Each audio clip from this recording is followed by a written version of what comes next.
नमस्कार दोस्तों, आज हम डिस्कस करेंगे सभी यूनिवर्सिटीज़ बीएड फर्स्ट सेमेस्टर में पूछे जाने वाले क्वेश्चंस, जो कि सब्जेक्ट है शिक्षा के दार्शनिक एवं समाजशास्त्रीय परिप्रेक्ष्य। फर्स्ट पेपर है फिलॉसफी एंड सोशियोलॉजी, तो उसी के पर्सपेक्टिव में हम बात करेंगे। और टॉपिक रहेगा हमारा Tagore's contribution to education, Tagore का शिक्षा में योगदान।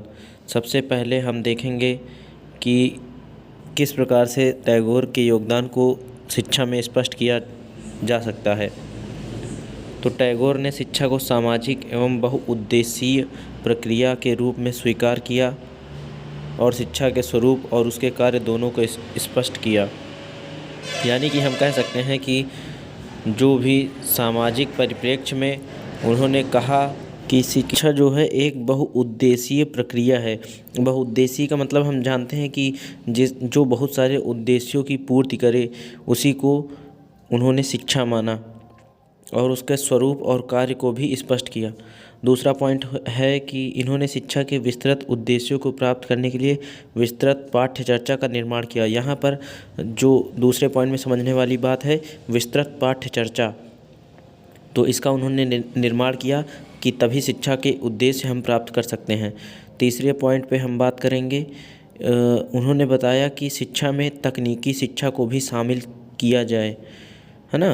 उन्होंने तकनीकी शिक्षा को भी शामिल किया। तकनीकी शिक्षा वही टेक्नोलॉजी एजुकेशन। और फोर्थ पॉइंट में हम आएंगे इसके, तो टैगोर किसी भी स्थिति में बच्चों को दंड देने का विरोध करते थे। ये तो सिंपल सा पॉइंट है, इसमें आप समझ जाएंगे कि बच्चों को सज़ा नहीं देनी है, उन्हें बस समझा के ही रखना है। और पांचवा पॉइंट है शिक्षक और शिक्षार्थी के मध्य इनके विचार परंपरावादी थे। जो शिक्षक और शिक्षार्थी के मध्य इनके विचार परंपरावादी थे, वही गुरु शिष्य संबंध जो पुराने ज़माने से चला आ रहा था उसी के पक्ष में थे।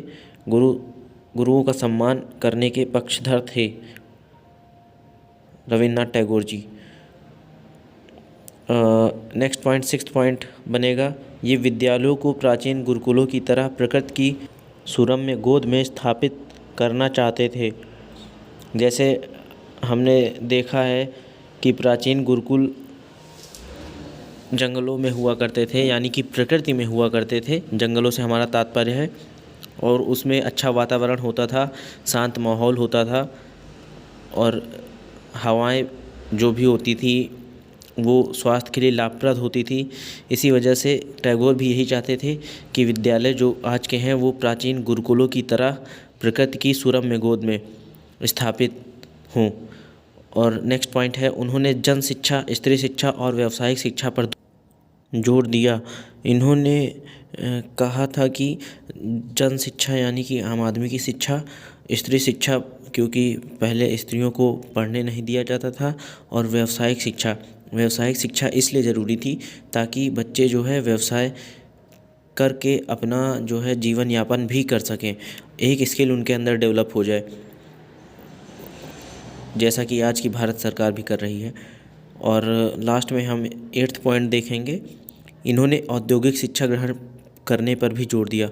औद्योगिक शिक्षा उस शिक्षा को कहते हैं जो कि हमें उद्योग से संबंधित कल कारखानों में जैसे ITI वगैरह होती है, उसको करके हम लोग सेलेक्ट होते हैं कंपनीज़ में, उद्योग जहाँ पे बड़े बड़े उद्योग कारखाने लगे रहते हैं, उसी सिलसिले में उन्होंने औद्योगिक शिक्षा ग्रहण करने पर भी जोर दिया था। तो टैगोर की शिक्षा का जो भी योगदान है हमने सीखा, और आगे बात करेंगे हम नेक्स्ट टॉपिक पे। अभी के लिए थैंक यू।